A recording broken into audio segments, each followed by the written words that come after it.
Welcome to the Great Podcast, the show where we take a look at the important men and women of history and decide once and for all if they're worth all the fuss. I'm Jordan. And I'm David. Well done, sir. You didn't practice a lot before that, I promise. Only everybody. a little bit, and yesterday. And yes, that is true. That is true. All right. So today is going to be a fun one. Imagine, if you will, a man sits upon a luxurious couch within a large room, decorated with priceless rugs and tapestries. The man is shaking, visibly. The fireplace holds nothing but charred logs and ash, but the man does not shake from the cold. There's great fear in his eyes as he stares at the door at the end of the tunnel. Then, distantly, the sound of footsteps. The man sobs quietly to himself as the steps approach. They are even, steady. The door creaks open. "Please," the man says, almost a whisper, "do not do this." The intruder crosses the large room from the door to the sitting area. The elderly man on the couch does not move, except for his involuntary shaking. "What evil have I done?" he yells when the man stands before him, a gladius in his hand. "Whom have I killed?" The soldier responds not with words, but with a quick slash of his blade, then a few stabs for good measure. The old man slumps on his couch, blood pooling around him. At last, his terrified shaking comes to an end. Dang. Yeah, welcome. You know, they say actions speak louder than words. Yeah. That sword slash really told him. It sure did. There was no question about whether or not he was going to be executed right there. That's right. No hesitation. But now I'm curious. What do you remember from last time? Our boy Commodus. Oh, he went wide-eyed. Good question. Without prompts, it's hard for me to find the sections in my brain. All right. Commodus, the young man. Yep. The young fellow He that was 19 when he came in. Yep. right. Well, he didn't do great. Nope. He I sure remember didn't. that. Correct. Yep. He didn't do great. He also then was a really good fighter, right? Was Yep. it him? He was just like, I'm gonna just fight in the arena. Yes. Yep. That was the end with of it. the slaves. Yeah. Yeah. So 19, he comes to power after Marcus died, and then was like, "Hey, I don't want to work." That's right. And there was always other people actually doing the things. And, Revolving door of it bad just made a guys. great environment for corruption to just fester and build. Yeah. Yeah. And because each man that was in charge was more and more corrupt. As they would, yeah. Yeah, exactly. So then Commodus, after these three guys came along and went, were like, "Oh, you know what? Maybe I should rule."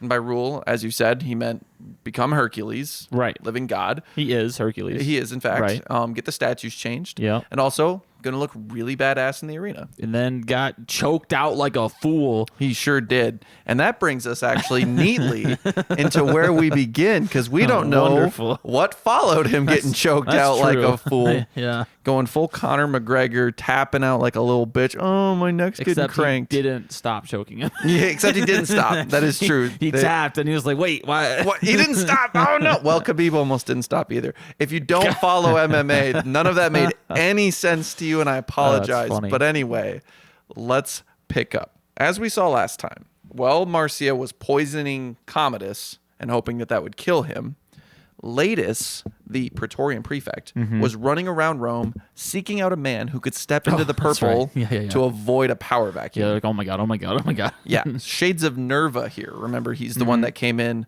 after Domitian was killed. It was imperative that they have someone in place before the following morning, or violence was probably going to kick off as powerful men duked it out. That's right. The leading men around Latus had a solid person in mind. Care to take a guess who they chose? You do know the name. There's no chance I'm going to pick that out right now. See, this is why you just got to listen to the podcast after to refresh your brain. Never will Never? I ever. You'll never listen to the podcast? No. I'd have to hear myself. That's a no-go. This is coming from a man sitting in a room full of recording equipment with the expectation of someday recording an album. So, But not today. not today. All right, okay. In the very late/early portion of the night/morning, because we don't know when this actually happened, Pertinax was awoken by rapid pounding on his door. You're looking at me quite blankly there. I recognize the name. Okay, you've heard his name. Uh-huh. So Pertinax was a man of great experience, as we have seen, though you might not remember. Right. So let me regale you with his life briefly. He was born August 1st, 126. Me too. Hey! Birthday buddies. You know, and we just missed his birthday like a month ago. 2 months ago. It's October. Yeah, the years are kind of going along, my guy. They are, this is bad. Okay. Anyway, so 126 CE to a freedman named Helvius Successus. Which is a fitting name. Yeah. Successus. That's what I'm talking about. Yeah, especially since he was a freedman. Get it going. Former slave. With assistance from those who saw his potential, Pertinax was able to buy his commission in the army at a pretty early age. Nice. So instead of having to go be a soldier, right, he could lead the soldiers. He could lead the soldiers, which sounds like a much cushier job. It sure could be. I'm sure there was a good spectrum of the cushy leaders and the frontline battle. Like, You're right. I'm going to lead my men in the trenches versus like I'm gonna sit in that tent. How about you guys go forward? Go over there and kill them. Kill them. Kill them, please. Yeah, and I imagine that the son of a freedman probably, even if he got his commission, is probably more one of those frontline Probably guys. hands-on. Because he has to be. Right. Right. When Varus went east to fight the invading Parthians right at the beginning of Marcus and Varus's reign, Pertinax went as well. That's right. I've been slowly mixing his name in for quite a while now. He fought and led his men very well. Soon, he found himself promoted higher and higher up the military rankings. These were the years under Marcus when competence was highly rewarded. After 5 years of fighting, the army declared victory and marched back west for home. Along with them came the plague that swept through the empire for over a decade. Pertinax was soon reassigned to a legion in Britain as their military tribune. And I couldn't quite determine if this is true, but this is how my brain worked with this. So he was lowborn, got into the army, and now military tribune is usually the lowest rung on the cursus honorum. Okay. So I'm wondering if this is where he officially becomes senatorial class. I couldn't quite get an answer on that. But anyway, I'm going to say at this point, maybe this is probably when he stepped into the door of senatorial life. It was around this time that Pertinax had a bit of a setback, though. Something happened that made Marcus Aurelius kick him out of his councils and basically banish him to go back home. That's unfortunate. Quite That's unfortunate. The tragedy is that we don't know what caused it. And he's gone. And he's gone. And he's gone. All right. It might have been something related to treason, overthrow maybe, but we really don't know. But it must have been pretty bad to piss someone like Marcus off. Yeah. Especially seeing as he was a good leader. Pertinax soon found himself sent home, removed from all positions of authority. On time out, bro. Yeah, dude, you're in big trouble. But Marcus was nothing if not pragmatic. When the Marcomannic Wars kicked off, he allowed Claudius Pompeianus to recall the experienced general.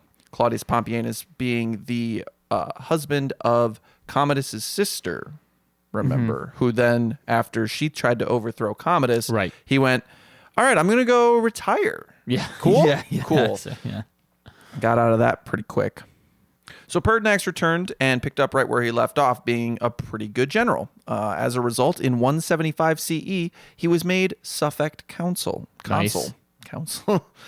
Very high climb for the son of a former slave. Essentially the highest position he could have gotten, and being suffect consul, I keep saying council, consul is it better? Yeah, no, ordinary is the one you want. Sorry. Darn. Suffect is the secondary one, but still really good. Still a consul. Following all his success, he was placed in charge of various provinces over the next decade. He served as governor of Upper and Lower Moesia, Syria, one of the most powerful provinces in the entire empire, Dacia, and then Britain. So pretty well traveled. If you know anything about geography, that's basically everywhere. Yeah. That's like all the known world. Like northern Africa. Right. This all took place between the end of Marcus's reign and the middle of Commodus's, all his governorships. Commodus liked Pertinax. He got the job done and didn't ask Commodus to do stuff, Throughout these years, Pertinax was an important member of the Senate as well. Until Perennis, the middle guy who was in charge while Commodus was doing stuff, decided that Pertinax was too much trouble and kicked him out of the capital. It is unclear the reason and whether Commodus was involved in this banishment, but as had happened with Marcus, Pertinax spent some time away, just kind of chilling, before being recalled because he was just too good at his jobs to let him go to waste. Yeah. And it also helped that Perennis had been murdered, so now everyone was fine with him coming back. Right, yeah. This time, he was recalled not to go to war, but to instill order in the legion back up in Britain. So he'd already served in Britain twice, unless the sources are confused. But either way, the governor there had pushed his troops past Hadrian's Wall to reclaim the Antonine Wall. We talked about this briefly because it caused an uprising, pissed everyone off, and then remember a bunch of soldiers came from Britain to speak to Commodus directly. Yeah. This was that. So Pertinax was sent to instill order and get everyone back in line. Oh, also they had tried to declare Priscus emperor, and he was like, no. We're not doing that. We're not doing that today. Wasn't me. And Pertinax went up there and did a great job of pissing off the legion even more. He had hoped that the men rebelling due to strict discipline would respond well to more discipline? to his stricter discipline. That's good. That's what I like. The thing you don't like, I'm going to do more of that, but you're going to like the way I do it. Exactly. Now, it might come as a surprise to those listening that this didn't work. I'm shocked. Pertinax had something of a reputation as a hard ass by this point, and now they could see it was true. A large detachment of the legion took it upon themselves to resume their rebellion by attacking Pertinax and his bodyguard. Oh. Yeah. A violent struggle ensued, and Pertinax was cut down. Most of his men lay dead around him as he bled out on the ground. The troops then left him for dead, and I like to imagine at this point that Pertinax went full revenant and began just dragging his perforated body south. Right. Just crawl. And then, he's in Britain, so he had to swim across the channel, fighting off sharks because of all the blood. And then when he got back to Gaul, someone finally gave him medical treatment, and he's like, I'll kill them all. That's what it was, for sure. He I think we're historians now. Crawled down across the ground, swam a vast body of water. Yeah. All while That's dying. it. Yep. And don't forget fighting the sharks. Sheer willpower. That's all you need, really. Obviously, he wasn't the man for this job anymore because it would probably just make them angrier. Seems like it. They already tried to kill him. Right. So after recovering, he went down to Africa to be proconsul from 188 to 189 CE.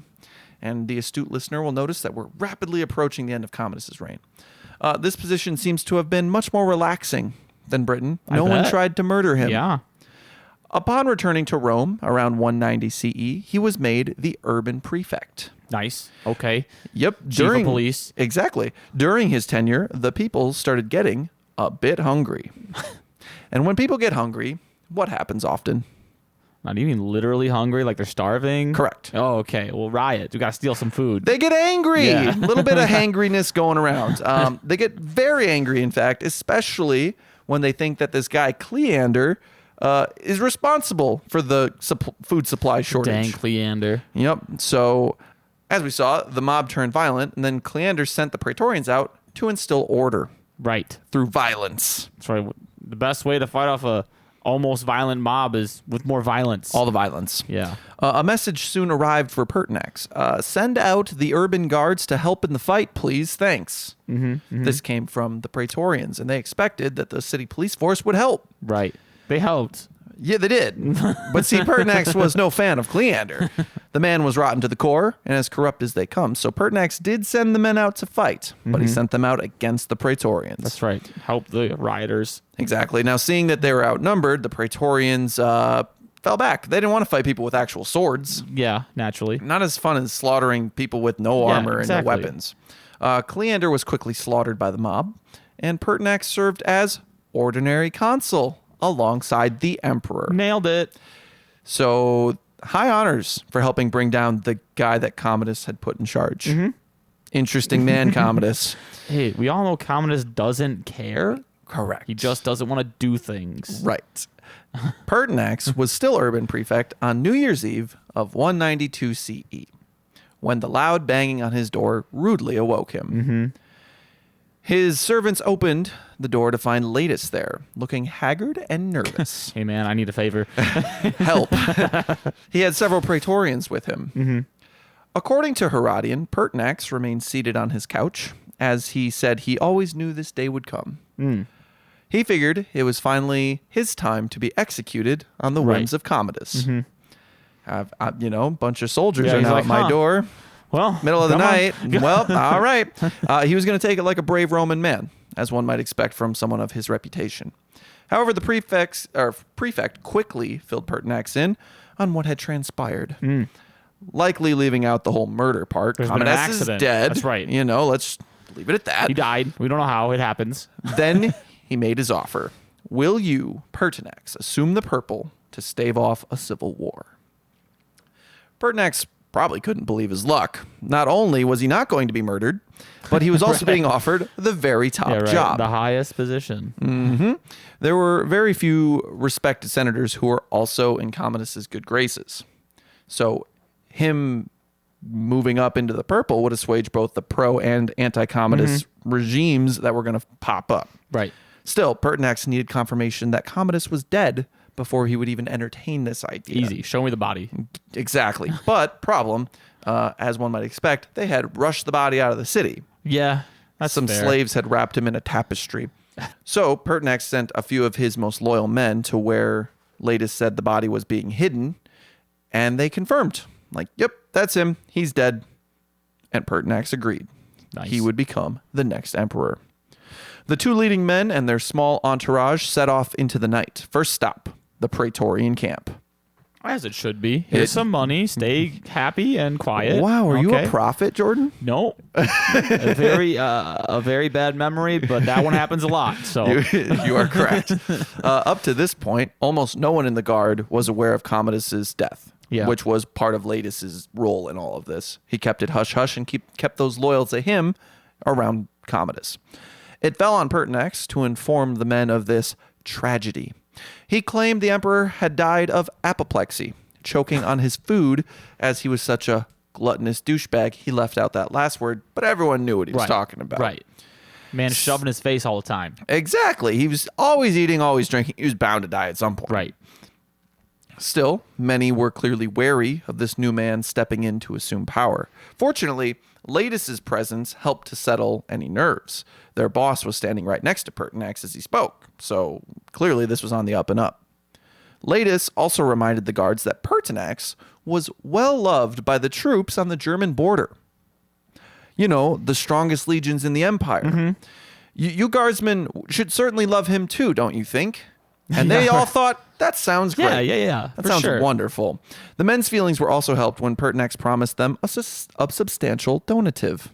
12,000 sesterces apiece. Nice. Pretty good. Okay, they thought, this guy seems all right.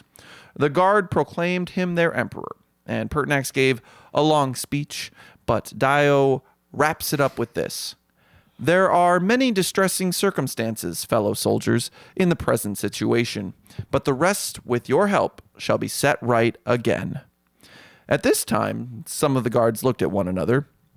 Distressing circumstances? Does he mean all the money that we're making on the side and being corrupt assholes? Because if he's talking about that, I don't know that we want to set that right. But there was no time to worry about that. He promised them money, and that was good enough for now. And Pertinax checked that off the list. Next stop, the Senate. While Pertinax had visited the camp, others had been rousing all the senators. It's still the middle of the night, obviously. They were being summoned to the Senate chambers. However, as they gathered, it became clear that no one had a key. So they couldn't go in the Senate hall. And what's great is that Dio can't get in. We can't. They're banging on the door. They're like, we're all outside.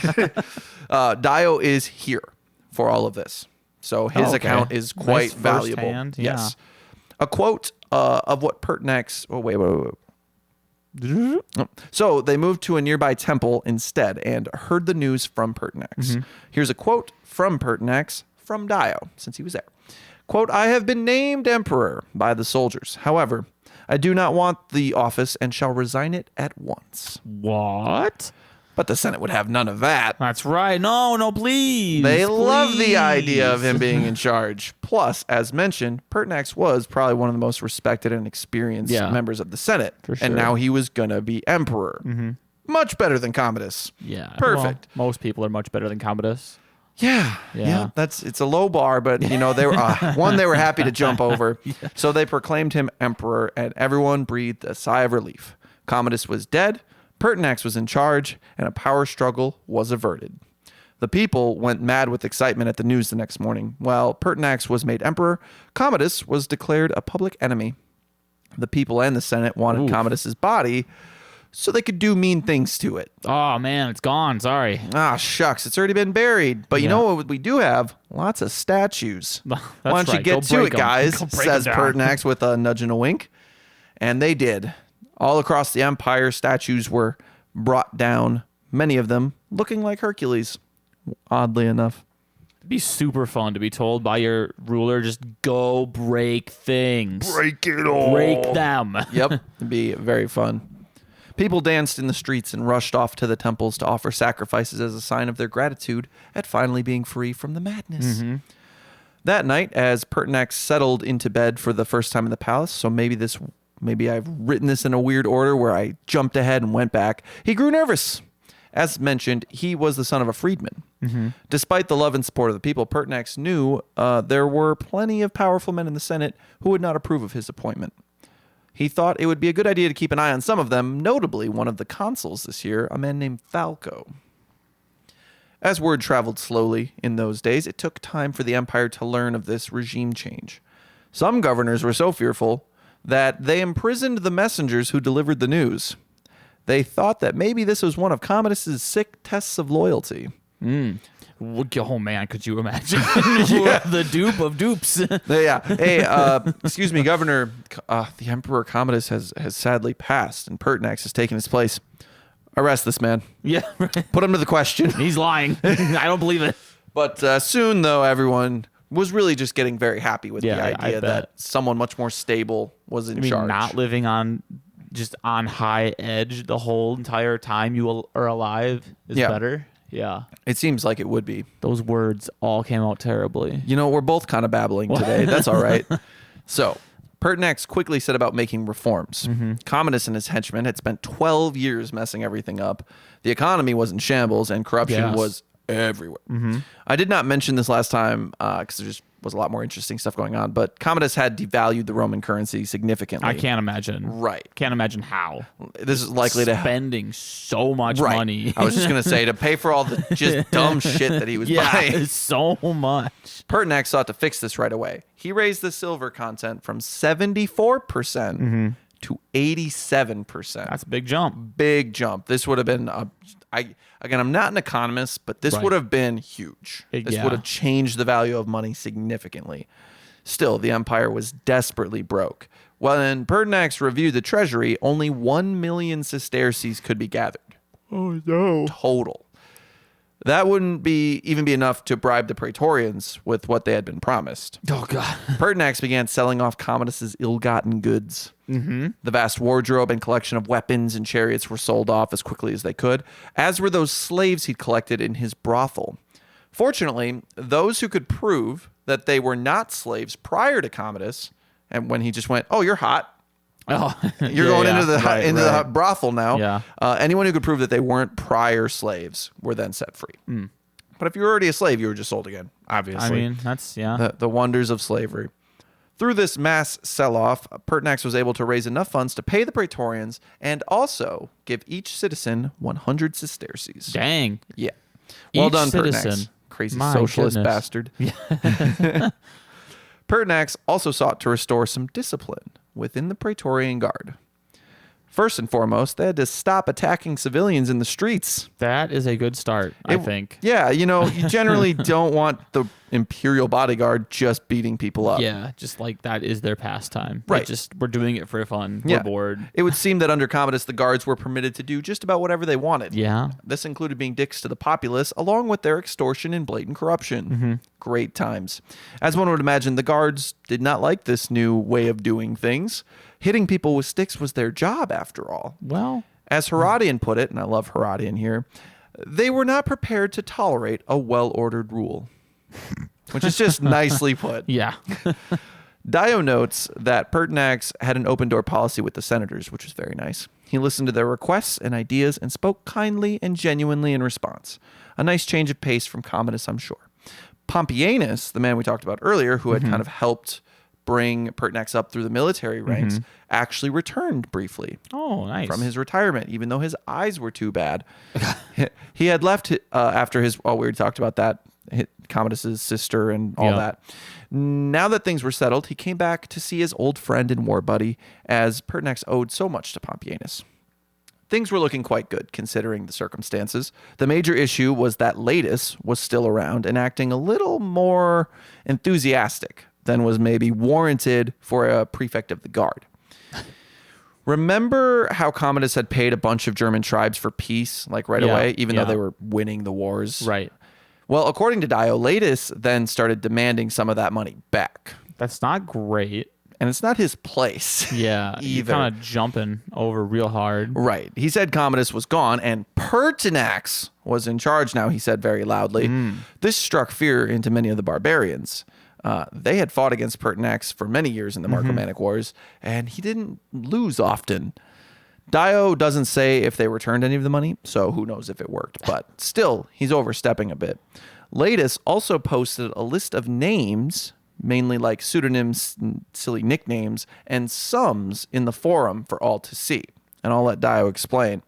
Quote, discovering that some filthy clowns and buffoons, disgusting in appearance and with still more disgusting nicknames and habits, had been made extremely wealthy by Commodus on account of their wantonness and licentiousness, he made public their nicknames and the sums they had received. This list of jackasses was kind of funny to the people at first. Like, oh, look at all the silly names that they have and all the money. Yeah. Oh, wait. And then they remembered all the executions and land seizures that had resulted in this wealth, and they got very mad. Yeah.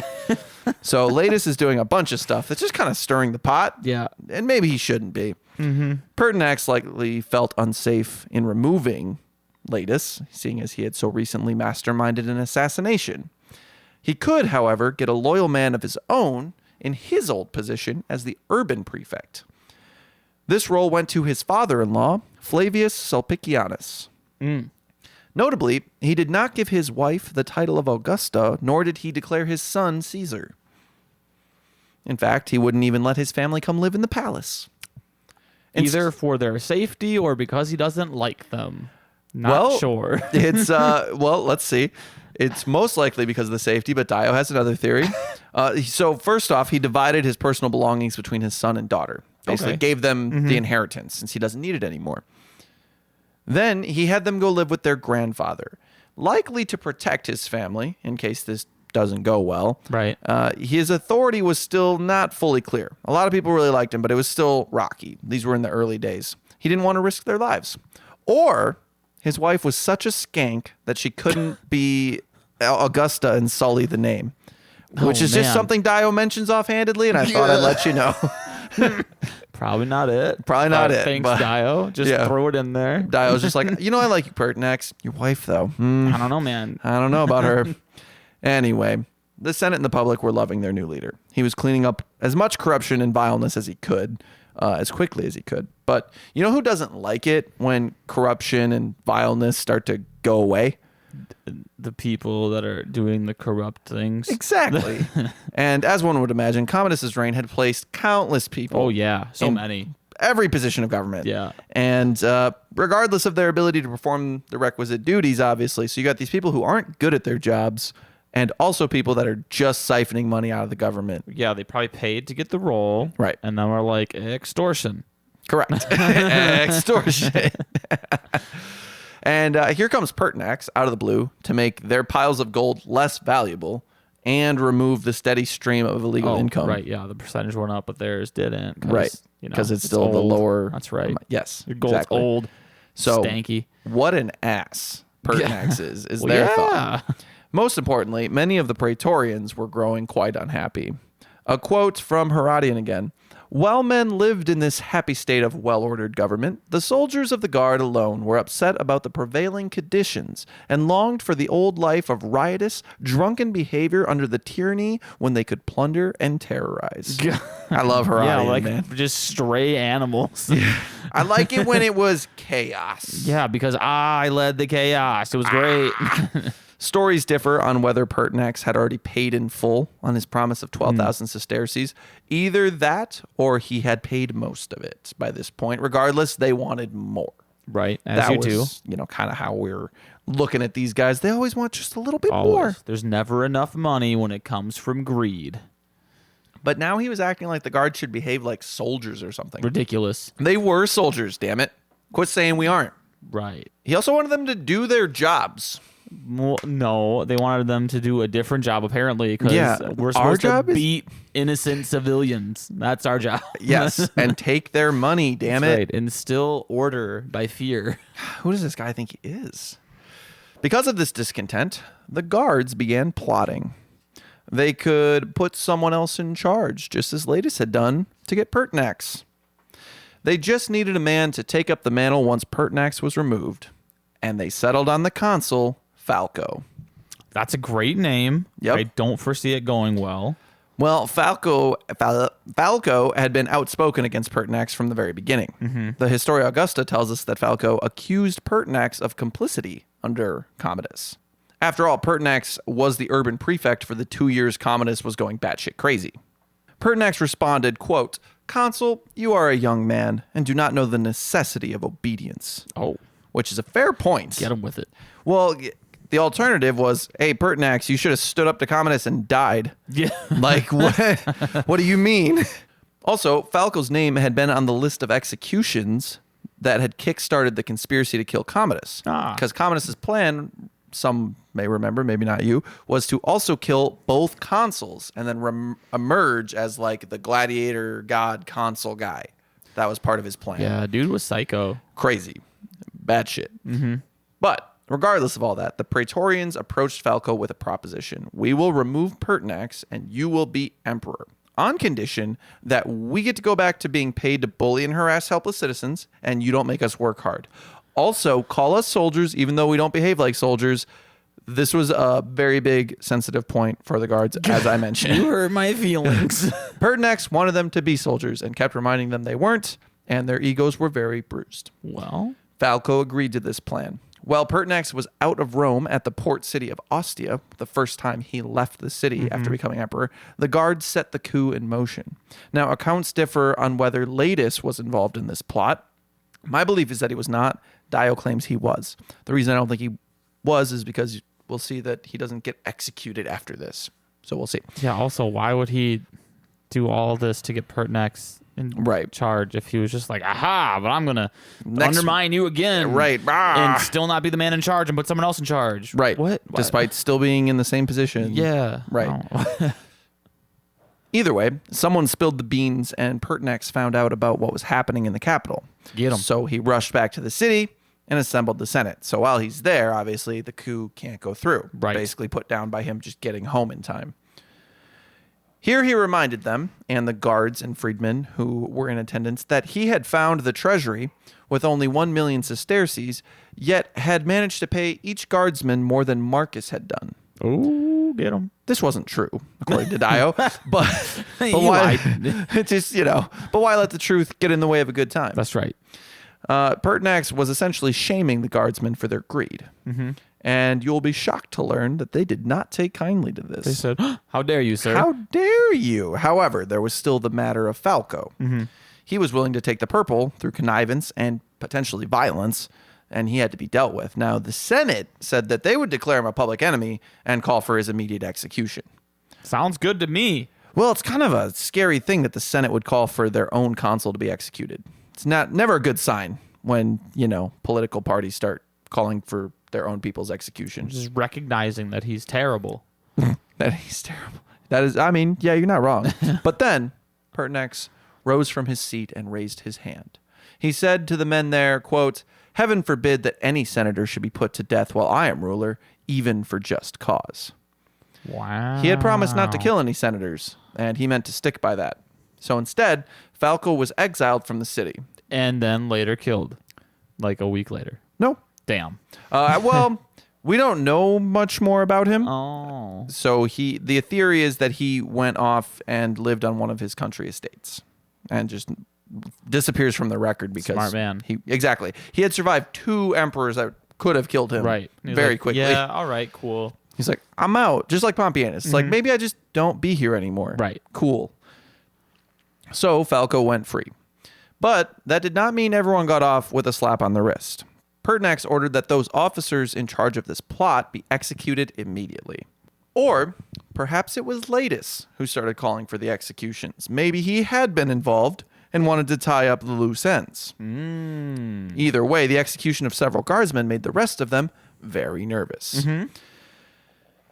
And when men with swords feel nervous, they sometimes start acting out. With their swords. Usually. Pertinax heard that there was some kind of unrest back in the camp and decided to send his father-in-law and urban prefect, Sulpicianus, to talk the men down. Oh, no. Sulpicianus was a well-respected man. Surely he could get the job done. And while Sulpicianus was talking with some of the senior officers in the camp, he noticed, what was that? Those group of guardsmen look like they're getting really agitated over there in their own little corner. Okay.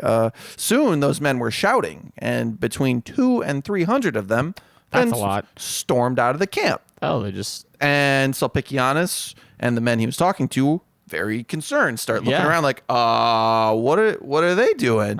And Sulpicianus is like, I should maybe follow them. And another guardsman went, maybe you shouldn't. maybe we all just wait here until we see what happens. And so they sat tight. Pertinax soon got word that several hundred guardsmen were rapidly approaching the palace. I found him. Dio tells us that Pertinax was actually in a decent position to push back against this contingent of angry men should it become violent. He had members of the cavalry and city guard with him, as well as many household attendants who could easily take up arms. It also would have been possible for him to flee. And what do you think Pertinax chose to do? Stand his ground. Yes, but not by force of arms. First, he sent Latus to see what was going on and why these guards were so upset. Depending on which story you believe, Latus either went to them and then joined them. Okay. Or said, yep, I'll go talk to them right now, and then booked it out a back door. It's like, I'm out. Either way, he's no help. Yep. Seeing it as his best option at this point, Pertinax went forth to speak to the men personally. Yes. As he came down the stairs, several of the palace freedmen were shouting that the guards should murder him right now. Oh. Because the freedmen were also sick of not being allowed to be super corrupt anymore. I want more corruption. Yeah. Pertinax descended the staircase and stood a few steps above the men as he spoke these words. And by that, I mean he probably didn't say these things, but Herodian likes writing speeches, so I'm going to read Herodian's speech. At least a very small part of it, let me tell you. Quote, "My death at your hands is of no great consequence. I am an old man and have lived a long and distinguished life. Every man's life must come to an end sometime. But you are supposed to be the guardians and protectors of the emperor and to keep off danger from outside. For you, of all people, to become murderers and to stain your hands with the blood of a citizen, let alone an emperor, may, I warn you, be an act of sacrilege today and a source of danger to you in the future." Dang. Yeah. As Pertinax was quite a skilled speaker and a commanding presence, many of the men soon found themselves ashamed of their actions. He just walked up to him and said, pull the trigger. Do it. But you're going to regret it.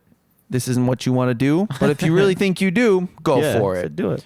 So a lot of them started thinking and scratching their, like, is this really what we've come to? Like, we're upset, so we're going to like come and threaten our own emperor? Were they such short-sighted idiots that in a moment of frustration, they would storm the imperial palace and do harm to their liege? Well, looks like it. No. Many of them thought, no, we're better than this. We are Praetorians. And then someone threw a spear. Did it land? Pertinax took it straight to the chest. Ow. Those who were waffling about being good people or murderers soon found their choice made up for them. I guess we're murderers. Yeah. Better double down. Yeah, the several hundred men set upon Pertinax with their weapons. They slaughtered him right good, they did. Oh, man. Thus, the glorious reign of Emperor Pertinax came to an end. Oh, man. What do you think of him? The glorious reign of Ferdinand. Yeah. It's quick, short, and sweet. Yep. Yep. Seemed like, in the case of every good leader, what if? What a waste. Oh, yes. How long do you think all that took? I'm gonna go with. He did leave this 3 months. He took up the throne on the 1st of January, 193 CE, and he was murdered by the guards, March 28th, 193 CE. That's 3 months. 3 months, brother. That's 3 months. Let's go. That's right. Nailed it. Yes. So those listening might be a bit confused now, or might have been this whole time, because Pertinax is not the name on this episode. His reign was just short enough for me to cover it all in detail. He is one of the great what-ifs, as you just said. It's right there in my script. It seemed like he was the guy to set things right after Commodus. Things were going quite well. But Pertinax was too strict, and he tried to push through reforms too quickly and got himself killed. Yeah. So now, instead of rating Pertinax, because we're not going to do that, let's look at what followed his most unfortunate death. Oh, boy. The Praetorians were obviously very pleased with themselves as they headed back to the camp. I'm sure there was a handful of like, oh, man. Yeah, there probably were. Oh, no. But, you know, that douchebag emperor was dead now. That's right. So we did what we had to do. Time Perfect. to get drunk and get more money back. Maybe once we get back to camp, we'll party with everybody and it'll be there we great. go. But who's still in the camp?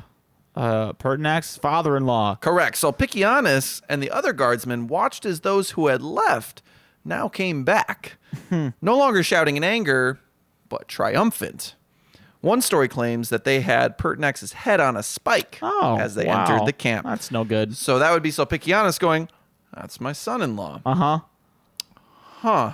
Whether that's true or not, it probably didn't take them long to go, "Oh no, something bad has happened." There was probably a moment of shocked silence when they proclaimed that they had killed the emperor. Then one of the guards probably looked around kind of nervously and suggested that it might be a good idea if we close the gates and bar the doors for a minute. Okay. Yeah, maybe. And also, while you're doing that, what are we going to do now? The guy who had thrown the spear, go ahead and give him a name just so we can talk about him. Just any name. Seems like a Chad to me. Chad. All right. So Chad, the guy who threw the spear at Pertinax. Fucking Chad. He's just like, what do you mean, what are we going to do now? Just looks dumbly ahead, just like... What do you mean? Yeah, what do you mean? We won. I don't We understand. did it. we killed Pertinax. I don't know. And it was at that moment that the camp realized what a bad spot they had now found themselves in. Oh, no. They had openly murdered the emperor on a whim, and they had no replacement ready like Latus had done. Yeah. What to do or what to do? Well, one of the more cool-headed guardsmen pulled out a whiteboard, and they started brainstorming. You know, let's wrap on this. Whiteboard. Think about Get this. those dry erase markers out. Yep. Let's get it. They try one. It's so, like, can't even Too see dry. it. That's yeah, right. Yeah, and they're just like, can you Hate please that. get another? I'm not going to, like, Why are you using yellow, man? Why It's would you so even hard to see. Yeah, God, Yeah. So someone gets a black Get rid marker, of that brand new, Fresh. and they put a big 1 on the board, okay? So they need an emperor. That is a good place to start. Point 1. Okay. So as a sub point, the emperor needs to be on their side. Oh, okay. Great sub point. Now, at this point, Chad raises his hand and makes a very loud proclamation that they got to pay us too, like Pertinax did. Like the man that you just murdered. Yeah. So point 2, able to pay us a lot of gold. Right. All right, bet. Easy. Okay. And the final piece, 3, we choose. Is that not 1? Well, it's more they need an emperor. Oh, okay. But now they're We emphasizing choose. that they're going to choose the emperor. We're going to do Gotcha. it. They're going to Okay. pay us Okay. too. Right. Great. Right. Because what they really mean by that part is, sure, he'll pay us whatever, but we need them to grant us clemency for the boo-boo that we just forgiven. did. Yeah. Won't But how happen do we again, I choose who's going to be the emperor? promise. I vote for Chad, man, honestly. Get him up there. Well, I'm glad no one said that for real, because this is where Chad then spoke up again and went, what if we sell the position? Oh, man. You know, I've heard this story. I was waiting for It's when you'd starting to figure click it out. in. Okay, so no spoilers. Yeah. And I'll just let the audience know. So when Jordan and I were planning this podcast, I wanted to do a test run. Oh, that's where I heard it from, because we talked about it. Because we've done this episode 2 years ago. We covered Pertinax in much less detail. Oh, that's right. And so the guy who's coming up, Now we're here. we have done an episode on, and some of you may have heard it if you watched on the YouTube channel, because there was like 100 people who had seen that. Yeah. So now, Jordan, no spoilers of what you remember from 2 years ago. It's not looking great. We're gonna continue. So Chad says, what if we sell the position? There was a collective murmur among the men, like lots of nodding, and we could sell the Hold an empire. auction. So they sent the loudest guys they had to the top of the walls of the camp to announce that the city that the empire was now up for sale, Wow. accepting all offers so long as they involve a lot of money. What a great idea. As it happened, there was a man close at hand who had lots of money. Father-in-law to Pertinax, current urban prefect Julianus, was a very affluent man and well known and respected. As the men shouted out from the atop the walls, he made a generous offer, and the men began discussing the terms of the deal. By this time, it was becoming clear in the city what had happened. The people were now gathering and cursing the Praetorians for the murder of their emperor. Sounds right. Then the rumors started to spread that the bastards were holding an auction for the empire. The senators were gathering as well, and as Dio put it, they were disgusted by this, quote, most disgraceful business. Yeah. However, there was one senator who heard this news and did not get angry. I thought it was, great. Golden opportunity, Let me fly just- higher than I've ever flown. That's right. I was buying my way in like I have everything else. And this man was Marcus Didius Julianus. The man, the myth, the legend. Oh, boy. So, Julianus was born either in 133 or 137 CE, depending on your source. His parents were influential people from powerful families, and he would follow in their footsteps. He had climbed the cursus honorum. He was quaestor, aedile, then praetor by his late 20s. Shortly after, he'd been given command of a legion, then became governor of Gallia Belgica, near modern Belgium. You'll notice how different this is from Pertinax so far, in that Pertinax was like poor and climbed through the military. Right. Didius was like, I'm rich. I'll do what rich guys do. And I'll just get jobs. After 5 years at this post in Belgium, he held off an invasion by the Chauci, which I mentioned in Marcus's episode. There was a German invasion in the north, and he held it off because he was the governor at the time. All right. Good for him. So he did that. It was quite good. Because of this, he was granted the consulship in 175 CE alongside our friend Pertinax. They served together. Next, he led a successful campaign against the Chatai, another German tribe, and was granted the governorship of Dalmatia and then Lower Germania. It would seem he hit a snag while Commodus was in charge, though. He was put in charge of the welfare program in Italy, which many historians view as like a step down, a demotion. This is assumed to have been the result of Julianus becoming too popular and successful for Commodus's and his cronies' liking. Yeah, too much of a threat. It's very similar to Pertinax, where it might just have been that he was good at what he did, and they're like, you're kind of stealing the thunder here. Around this time, he was accused of plotting to murder Commodus. As we saw, a lot of people were executed for any accusation of plotting. Somehow, the jury, which I'm amazed they had, found Julianus innocent of this charge, and the man who had accused him was executed instead. They'd be like, no way. He paid us way too much money to have threatened the emperor. That's my thought as well. But Commodus must have really believed that he was innocent, because Julianus was then sent to govern Bithynia, and then was the proconsul of North Africa after Pertinax had been called back from Rome to become urban prefect. So they're like neck and neck, doing kind of the same jobs.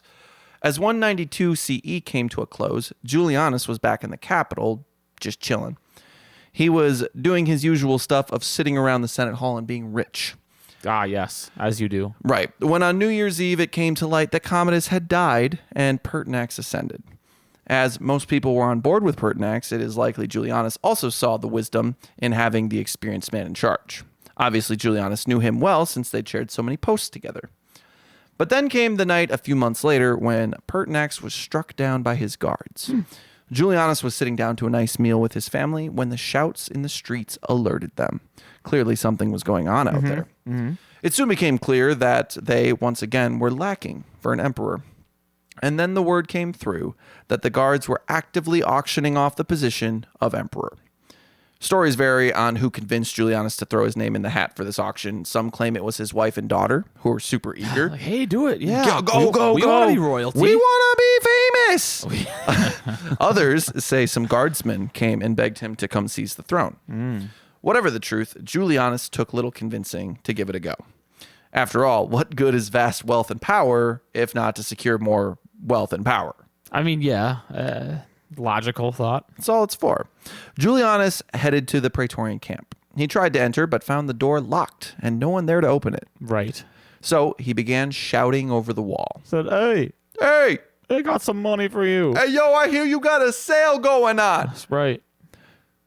Soon, a guard popped his head over and told him to go away. Julianus said he'd heard about the sale and wanted to see where it was at. And they was like, no. The guard's like, we already have a buyer. Yeah. And he's already in the camp with us. Deal's closed, man. As the guard went to leave again, Julianus demanded to know how much Sulpicianus was offering. What followed would go down in history as one of the most disgraceful things to ever happen in the Eternal City. Yikes. As Dio puts it, quote, for just as if it had been in some market or auction room, both the city and its entire empire were auctioned off. The sellers were the ones who had slain their emperor, and the would-be buyers were Sulpicianus and Julianus, who vied to outbid each other, one from the inside and the other from the outside. The bidding went on for some time. Gradually, the amounts on offer grew and grew, until finally Sulpicianus declared he would pay each man 20,000 sesterces. Oh my God, that's so much. It's a great sum. There are thousands of guardsmen. Yeah. Remember, Pertinax had just paid them around 12,000 within 3 months. This was many years' worth of wages for these guards, and they were paid well. Julianus took a moment when he heard that number. As I said, there were thousands of Praetorians. Yeah. This is going to be expensive. At 20,000 a pop, that's hard to follow up on. So Julianus decided to call it quits. I was like, all right, man. And go home.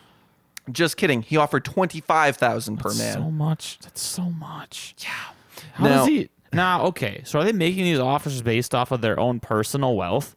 I think they're just kind of gambling the on emperor's or empire's wealth. I think they're banking on being able to pay enough from their own to find the rest. Yeah. That's my guess. That's wild. What a bet to make. Yeah, these people that just murdered the emperor. I'm going to offer you a lot of money that I don't have in hopes that I can get it. That should go well. Yeah. I think you're right. That sounds right. So at this point, Sulpicianus went a bit pale. He was already kind of bluffing with 20,000. Yeah. And so he backed down. You're like, oh, damn, no. The guards finally opened the gates, so Julianus didn't need to keep yelling like a madman. This new would-be emperor had the decency, at least, to insist Sulpicianus be permitted to leave the camp unharmed. Expecting violence from the city, the guards formed up and brought their standards with them. Looked like full battle formation. Julianus stood at the center of this very intimidating sight. A quote from Dio of the scene. So, toward evening, the new ruler hastened to the forum and then the Senate House. He was escorted by a vast number of praetorians with numerous standards, as if prepared for action. His object being to intimidate both us and the populace at the outset and thereby to secure our allegiance. And the soldiers were calling him Commodus and extolling him in various other ways.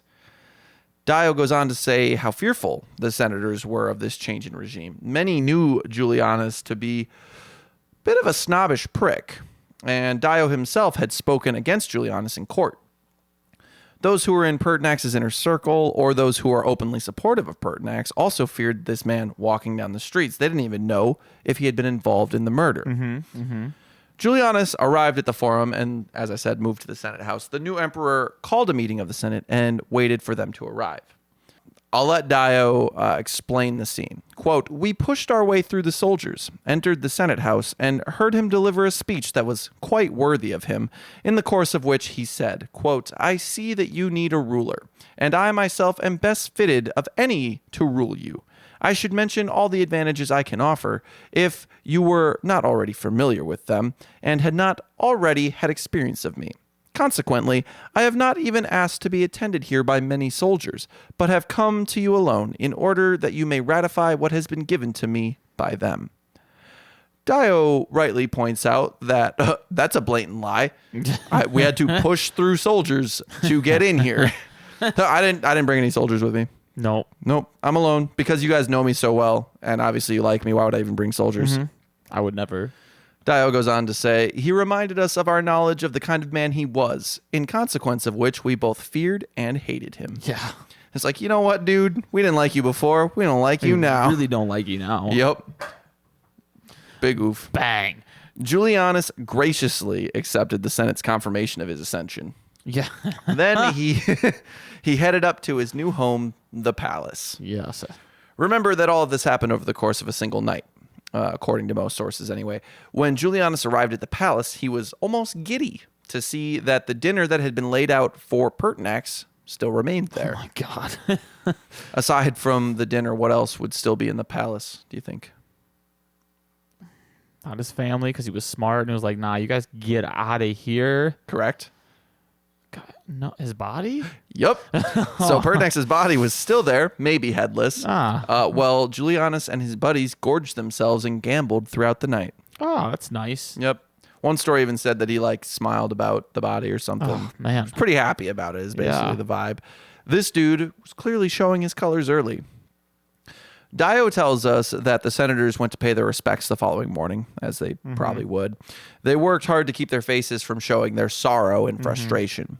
The people of the city, however, were all too happy to show their grief and anger, partially at the murder of their beloved emperor, but almost more so that someone thought they could buy the empire. Yeah.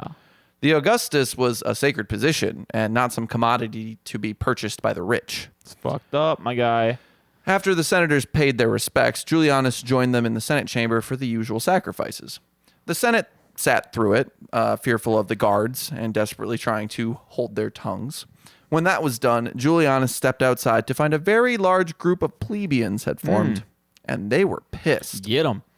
Someone shouted something about parricide, the killing of a parent, since Pertinax was one of the titles he was given was father of the Senate, and stealing the empire. Then lots of people started shouting. Julianus stepped forward and raised a hand for quiet. He said he understood their hearts were broken for the unfortunate passing of their beloved Pertinax, but being rowdy would do nobody any good. And then he offered them all some money to go away. How do you think that went down? They're mad about you bribing your way into the seat of emperor. They're not going to want your money, my guy. Yeah, you got it. The crowd was furious at that. So you think you can buy us too? Okay. Instead of accepting that, they began shouting, "We don't want it." That's right. Really loudly. Then more people showed up, and they started shouting very loudly. They should start shouting with rocks. Maybe they could have, but Julianus saw that this was going south. So what do you think he did? The guards that I didn't bring, get them. Exactly. Glad I didn't bring any soldiers with me here today. Yeah, he ordered the people closest to him in the mob be cut down by his guards. Wow, just kill a few lines of them, they'll go away. They'll leave.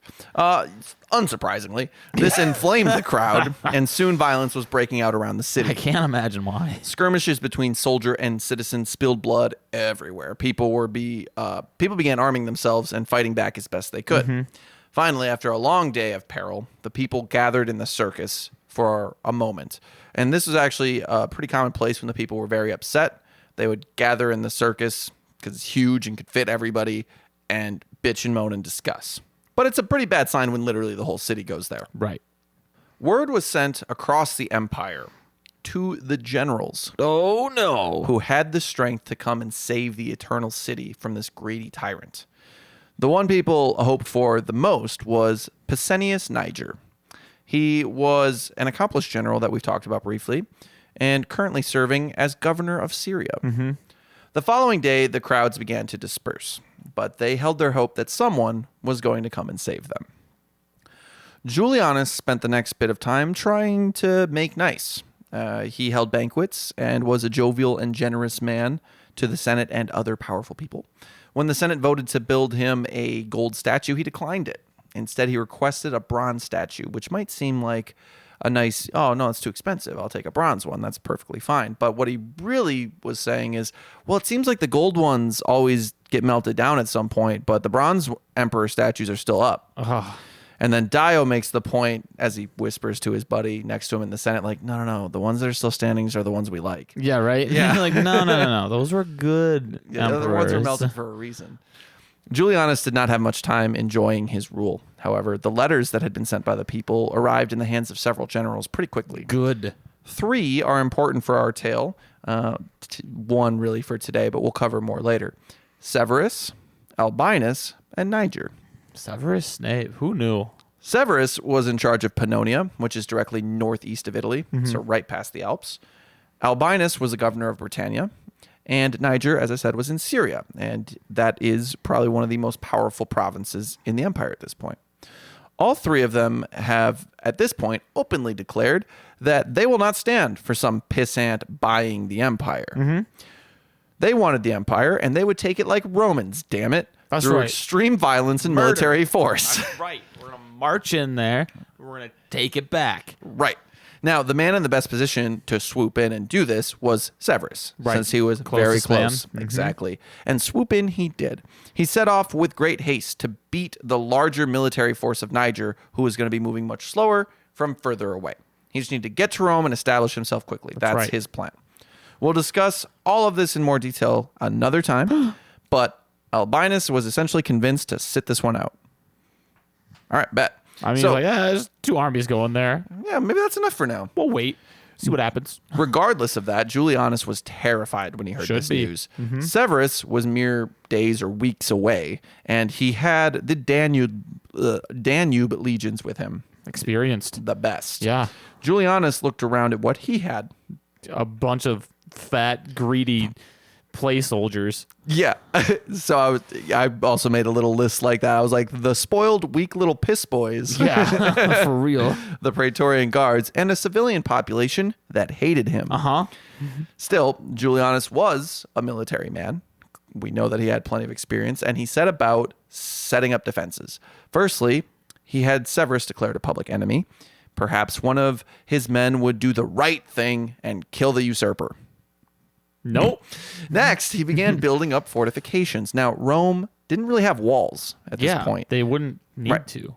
There were walls, but they were very old, and the majority of the city was well past them by this point because they haven't needed walls in so long. In anticipation of the march into Italy, of Severus's march into Italy, it was advised by some that Julianus should maybe go and defend the passes in the Alps. This would help to negate the disadvantage they had in numbers because they'd be up in the mountains. Yeah. This would be sensible with enough time and trained soldiers to implement, but Julianus didn't have that, and he decided that leaving the city was also probably not a great idea in general because then someone would probably just say, no, I'll be emperor now. Right. So the plan was made to defend the city. Julianus ran around desperately trying to prepare for Severus's arrival. The Praetorians were set to digging trenches and adding to the meager defensive positions the city offered. They also started training more rigorously than usual, which made many of them grumble. Let's get this week of rigorous training in. That'll get us ready for this fight. It's not like we're... You know what? Actually, I'll just let Dio talk about Yeah. it. Okay. So meanwhile, the senators just sat back and watched. And here's some quotes from Dio. At times we would be overcome by laughter. For the Praetorians did nothing worthy of their name and of their promise, for they had learned to live delicately. Yeah. And the elephants found their towers burdensome and would not even carry their drivers any longer, but threw them off too. Note, Rome doesn't use elephants in warfare. No. These elephants were probably either worker elephants or circus elephants that Julianus went, bet, let's use those We can do it. and we'll stop Severus. No one will fight an elephant, but they won't even hold the towers with the soldiers They're on like, them. nah, fam, what is that? I don't want that. So, yeah. To continue Dio's quote, but what caused us the greatest amusement was his fortifying of the palace with latticed gates and strong doors. For, insomuch as it seemed probable that the soldiers would never have slain Pertinax so easily if the doors had been securely locked, Julianus believed that in case of defeat, he would be able to shut himself up there and survive. Yeah. Oh, I'll brick up Good the luck, doors. man. Good luck. You know, if an army gets in the city, I'm sure I'll be fine. Yeah, I can just barricade inside this building, and that's fine, right? I'll Yep. just run the emperor from here. Yep. No, I think Yeah. Severus will see that the door is closed and leave. He'll try the handle, it won't open, and he'll say, "Shucks, it's Yeah. locked." And then he'll just go That'll back be to it. where he was, and I'll be emperor. That's a good plan. So Julianus sent many senators and priests out to meet Severus and try to convince him to turn back. Like, just give it up, man. It's like, Except they got there and like, "Hey, man, so this is where he's at. This is what he's doing." I think you can win. Yeah. You know, that's exactly what happened. So all those men were just going over to Severus' Yeah. side. So he's like, maybe I should stop sending people. Yeah. They didn't come back. Weird. Yeah. Strange. So this, coupled with the poor progress of the defenses of the city, led Julianus down kind of a spiral of anxiety. As it should. There were too many people in the city who hated him, he realized. Two of these people already had a history of killing emperors. Latus and Marcia soon found themselves on the chopping block. Julianus was convinced they would turn against him, and that was probably true. Latus had seen Commodus assassinated and either did nothing to stop Pertinax's death or actively riled the guards up. So, yeah, I probably would have killed him by now, too. I mean, like, good idea, but at this point, Is it going to help? It's too late, my guy. Yeah. So regardless of the threats inside the city, Severus was the real problem. Soon he would be knocking on Rome's door. He had casually walked into Ravenna, one of the most important cities in Italy, and they were just like, yeah, come in. Yeah. Hey, how's it going, bud? You want some food? Seeing how everyone seemed to want Severus to be emperor, Julianus had a brilliant idea. He summoned the Senate and requested that they send Severus a message. Want to share? No. Well, Julianus and Severus, would rule jointly as Marcus and Varus had done. And the Senate, while eager to see Julianus brought down, they still feared the violence that could happen if he didn't fall down and Severus showed up. So they were like, fine, we'll send it. What do you think Severus said? You already told me what you think Severus said. No. So Severus said no. When Julianus then begged to abdicate, the Historia Augusta says Severus replied, quote, "I would rather be your enemy, Julianus, than your friend." Yeah. Did it just get a little colder? Yeah, he's like no, please. It's like, why would I be nice? Why would I to submit to that? you? It certainly felt like it was getting colder to Julianus, who basically locked himself up in the palace when Severus was only a day or two away. Yeah. Severus also sent word into the city. If those responsible for killing Pertinax were arrested, and the guards kept the peace in the city when Severus arrived, everyone else would be pardoned for the chaos which had occurred since Commodus' death.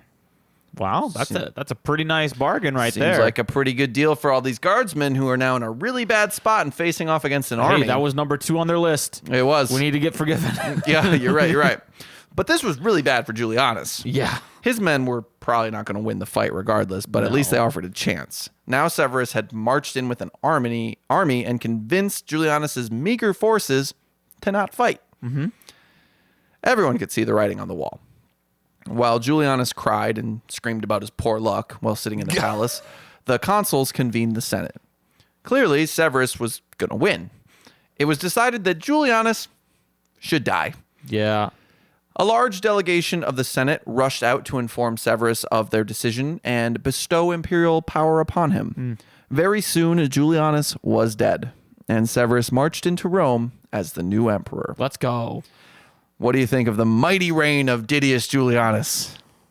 Yeah, seems about right. Yeah. Yep. Yeah, that seems Yep. like what his personality would warrant. So you nailed it on Pertinax, 3 months. How long do you think Julianus lasted? 12 days. Remember, word had to get to Severus. You're right. And Severus had to come start from marching. across the Alps. You're right. Yep. I'll give you one more guess. 8 weeks. 66 days, which is about 8 weeks. Yeah. Nailing 7 it. times 6 56. is 56. Yeah. Yeah. So pretty close. Would you say 66? 66. 10 days off. I'll Yep. take it. So March I'll take it. 28th to June 2nd.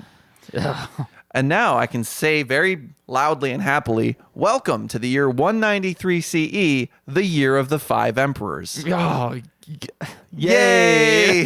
I'm so happy. Yay! All right, let's take a look at our first round. Mastery of military might. So, well, no, hold on. I know. He had it before. I know. He just laughed. So, Julianus was a distinguished military leader under Marcus and Commodus. Right. He fought well in the Marcomannic Wars and defended his provinces when he was governor. That's about it. He beat up some German tribes. He then failed to train war elephants and lost a civil war almost immediately after becoming emperor. I'm not going to discount him for what happened in the capital. Right. Because he was handed a pile of poop. Yep. In terms of anything military. And they were like, hey, so you're going to take on this army of Yeah. not poop? Not his fault for that one. Well, his fault, right, for making the situation. Right. But not necessarily. Let's just give the man. I'm gonna give him. What am I gonna give him? I'm gonna give him like a 7 because he was successful. 7? The things that he did were good. Oh, I'm not giving him that much. Why? Jesus, He did a dude. good job every time he Oh, did military man. things. I'm not taking into account anything after he. No, but like it's not even that impressive. He like held off an invasion and like went on a campaign. It's not Successful campaign. Yeah, but it's not that good. Well, what are we? It's not like it has to be glorious. It was successful. Well, yeah, but like it's a mastery level, not just like because like you can't give Didius Julianus a score similar to Domitian, who Why? spent his whole life fighting. What? Okay, I mean, if you give him a 7, I'm gonna give him like a 1 at most. Oh my god. Dude, no way. No way. Who else we got? Okay, Nero's got a 4 total and Caligula got a 0. But like pretty much everyone else is decent except Commodus. I don't know, man. Fine, I'll give him a 5. I'll give him a middle of the road because Okay. he was successful in his military career. Okay. You'll give him a 5. Oh, what do I? Oh, Doesn't have any like glaring defeats or any blunders like that. yeah. He's not as bad as fucking Julius Caesar. Yeah, he wasn't a bad military person. You're right. Okay, I'll give him a 3. So Oh that's my an 8. God. Dude. No. It's like you're taking just because he didn't have like more experience that he didn't have a reason to have. Well, it's also supposed to inform on like the level of interesting. And, I mean, holding off an invasion is pretty cool. he held off a tribe invading a province, not like, all right, man. You give him that. I'll give him a 3. You give him a 5. That is 8 for mastery of military might. This one has been rough already. But anyway, let's move on to the next. Terrible tyranny. Mastery of military, or no. Nope. Yeah, we did that, actually. We did that one. Yeah, I clicked the wrong thing. Terrible tyranny. Well, I mean, Maybe this is his round. it's going to be a good one for him. He bought the empire. He did. This might seem strange to our modern capitalist society where money is everything, but the Romans were really not okay with this. Most emperors, like Pertinax, feigned complete disinterest in becoming emperor. That's right. We're humble. Oh, no, I couldn't Humble possibly. servants. Well, if you insist, That's I right. must. But, here comes Julianus, clearly eager. So eager, in fact, that he's willing to pay. So much money. They honestly would have been happier if he had marched in with an army. Yes. No exaggeration. Because that's the Roman way. It is. He executed Latus and Marcia, but that's more hypocritical than anything. Like, I understand why you would do that, but then what about the guardsmen who had killed Pertinax? They're still around. I'd still judge it tyrannical. Right. Especially because it was like, so why? You aren't going to live. Right. Yeah. He also had ordered his guards to slay several protesters. He sure did. He just said, kill some, they'll go away. They didn't accept my money, give them steel. That's I like right.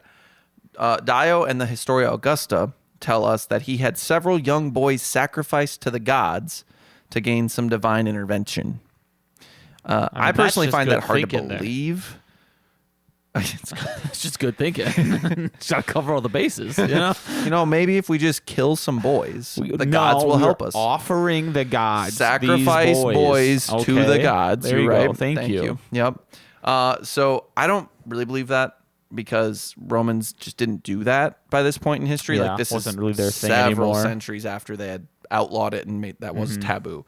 So I feel like if he had done that, that's when people would have gone, no, we'll kill you now. We're not killing the boys. Yeah. So that's it, pretty much. So terrible Pretty- tyranny. Pretty tyrannical. It's pretty tyrannical. It was brief, but I'm torn. It's certainly not a 10. Oh, definitely not. Let's look at people to compare. So Hadrian got a 10 total, 5 each, because he was a bit grumpy and executed a few people he probably shouldn't have. You know, Trajan got a 3. Wow, good job, Trajan. yeah, Trajan was cool. He was chill. Yeah. I'm gonna go with a 7 because it was so quick out the gate Yeah. to just, hey, I'm gonna murder him. That's fine. I'm gonna do this thing, this really bad thing, buying the empire. And then sending through my actions, causing great problems in the empire. And I know if he didn't get killed so quickly, he would have just continued murdering anybody in opposition. Yeah, I think I'll match your 7 on that. Yeah. I think I agree because it's pretty bad. It's just that he didn't have the time. No, to yeah, be if he had terrible. time to grow, he would have turned into a 10. I have confidence. Oh yeah. Either that, or once the pressure simmered, he might have just been like, "Cool, I'll just be in charge now." But it I don't seemed know like if the pressure would have simmered Right. Yeah, you're right. All right. without great violence. Great violence. Making it a 10. Well, that is 14 for terrible tyranny. He's doing all right for how shit he is. All right, on to the next. Lives of the living. Not great. So I like to lay out the lives of the living in a pro and con list. Okay. So pros, For the 66 days. none. Yeah. So for the Correct. All right. Moving on. for the cons, his decision to buy the empire sent the city man. and the empire into turmoil. It is likely easy to guess that the next episode will not see everything go immediately back to calm I can't imagine after why. Severus takes over. For 2 months, his very existence as emperor left the people in a panic. As civil wars are very damaging, we can say that his actions were a net loss for his people. Yeah. Yeah. Oh, he also devalued the currency. How? How did you do this so quickly, my guy? Oh my yeah. God. Yeah, so it's pretty bad. It's pretty Lives of the living well. They went from enjoying life, having a good time, to all of a sudden just like having to fear every second. Well, we gave Commodus a 3 total for Lives of the Living, so it wasn't going great by the end of Commodus's reign either. You're right. And all the That's true. corruption and stuff. I forgot. My brain jumped back to Pertinax. Or Marcus. No, Marcus. Oh, yeah. When life was good. Well, Other than the world, things that were, no Yeah. one's fault. the government was was good. good. Yeah. So Commodus got a 3. Zero. It got worse. It did get got worse. For 2 months, it was legit just hell. It did. It was crazy. Blood in the streets. Blood in the streets, elephants walking around trying to be war things. I imagine food became more difficult. Money was worse. Yeah, no, you're right. Devalue the currency in 66 days. Yeah. All right. You're going for a 0? Zero. This man, those people's lives were terrible. Nobody was enjoying themselves. No, you're right. You're right. Beautiful. All right. Departing demise. All right. So you probably guessed that my intro was Julianus. So there are a few versions of what happened. The one that I told I think is the most interesting, of him just there alone, single soldier walks in, kills him on either Severus's or the Senate's orders. And those are basically the things. The quote, "But what evil have I done? Whom have I killed?" Funny quote from this guy. For real? What do you mean? That comes from Dio. I might have misread part of this, but I thought the implication was that some senators had gone and killed him at one point, but I think I misread that. And they sent someone to kill him. Okay. That would make more sense. Or one alternative theory is that Severus's advice to the Praetorians about bring me Pertinax's killer and, keep the peace and everything will be forgiven. Some of them might have taken that and gone, let's kill Didius. Yeah, let's just cut his head off and Yep. So that's it. I mean, I think if you go back to the intro, that's the most interesting version of his death. What do you think on a score for that? Well, to hype it up a little bit, his death, or to get to his death, brought in a whole army. He marched a whole army to the capital. Sure did. After a lot of chaos of trying to prep defenses. Systematically turned everyone against him. Right. Himself. Uh-huh. Yep. And then started weeping and like bemoaning his loss until a dude straight up just walked in and went, Pitiful. I'm thinking, I mean, it's an assassination, essentially. More an execution. Yeah, So- definitely an execution. I'm thinking like a 5 or 6. I was going to go with 6. Should I go 5? Drew a whole army in. Julie just made it a 6 instead of a 5 for me. Yeah, I'll go 5 then. You can keep that 6. So that is an Wonderful. 11 for Departing Demise. He's going to do poorly. He's doing better than I kind of thought going into this. Yeah, but, I mean, it's interesting. It is interesting. It is pretty. I was like, I mentioned this a few weeks ago that I was trying to determine if I should do an episode on Pertinax and on Julianus, and I was like, nah, I can put it all in one. Yeah. I really Yeah, can, because Pertinax is definitely. interesting, but he's more just like you said, a what if. You hit those nice hot points there. Right. So our final scoring round. Lasting legacy. He is the man who bought the Roman Empire. He is. That's something. I don't think most people know Yeah, I about would say that. I don't think the common person would recognize that. He is also the man to follow the promising rule of Pertinax, but his actions lead us into our next dynasty, which we'll discuss later. Spoilers. Yeah, the only thing he really did while emperor, as I said, was devalue the currency slightly. That's not special though. But it's going to become a trend. Oh yeah, no, Yeah. we're on the downtrend. Yeah, we are. Yeah, we're there. We've got a few When more. you introduce the year of the 5 emperors.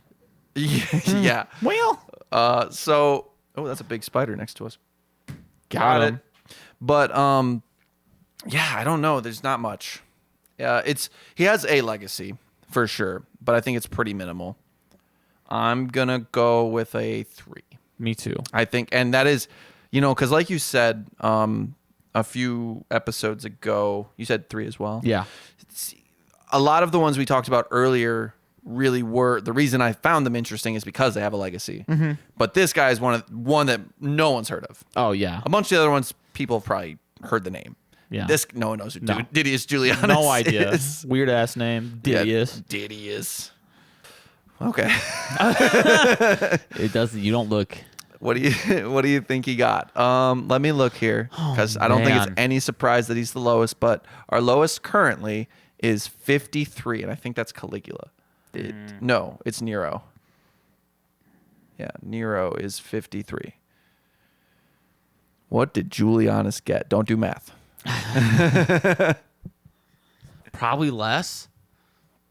Yes. Probably less than that. 43. Damn, 39. Oh, jeez, really low. Okay, I thought I was shooting a little too low with 43. Okay, Oh, no, man. He got a 0. I don't think anyone. You're right. You're There's right. only been one other solid 0, I think, and it was Caligula with Master of Military He's like, Might. you didn't do anything. Yeah. All right. So that is 39 total Yikes. score. 39. Now we just have one more major question. Oh, that's not true. We have Well, 2. You're right. You're right. Okay, let's get into it. The Great? No. He's not. Almost this close. He was this close to getting it. He but was couldn't- almost the great. Couldn't quite get the great He under is wraps. the what if. He truly is. So no. Truly. No the great for our boy Didius Julianus. Oh, man. Now we already picked an epithet a long time ago. I doubt you remember Oh it. man, did we? Yeah, because we did this. Yeah, you're right. What? Okay, think back. And 2 I made years, references to it in this 2 episode. years ago, me. What would I think? Far away from where we are now. Yeah. Sitting in a room. That's right. That's right. Oh man, what would it be? I went with the Icarus. Because he flew too Too close to the sun. Yeah. And I made references to that throughout the episode. So I'm down with that unless you have another idea. The Icarus is fine. He just seems so much more pitiful in more detail. That's true. than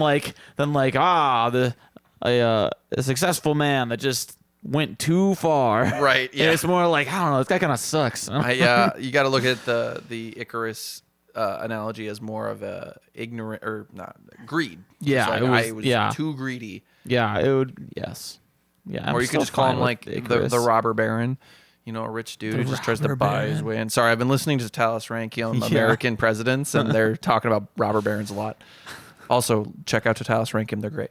Anyway, so yeah, I mean the Icarus still fits. I think it's good. It does. Yeah. Perfect. So we have Didius Julianus, the Icarus, the man who bought the Roman Empire, and he is not the great. You're probably all shocked. To be fair, I don't even know if he bought the Empire. He put a winning bid in. I don't think it completely got fulfilled. I doubt it. I doubt it too, because I just don't see how he could have paid that much. Yeah. Especially in that whole short of the period city of time, was that broke that they couldn't pay the 12. Yeah, already. I doubt he did. No, but great. He's probably like, hey, yo, cut those coins in half, flatten them out. They're the same size. We doubled our money. We doubled our money. Easy. We got this. God. Didius Julianus, man, it's no good. We have a little bit of time left where we'll be able to continue this. Like only skip one emperor. Oh, yeah. But soon, we're gonna be talking about a few each episode and covering it very. It'll be very quick here. Yes, but that is all I've got for you folks today. Sorry for the slight delay. I said it in the Commodus episode that we have had a busy. 6 weeks, and pretty busy. I'm leaving on It's business. not super slowing down either. No, so. no. I've got another 3 weeks before I think it's like, oh, I'm staying home for a while. But thank you guys so much for listening. I have not launched, but actually uploaded everything onto our YouTube channel, The Great Podcast. Multi-platform. Whoop, whoop, whoop. So I uploaded them all, one after another, and the Caligula one blew up.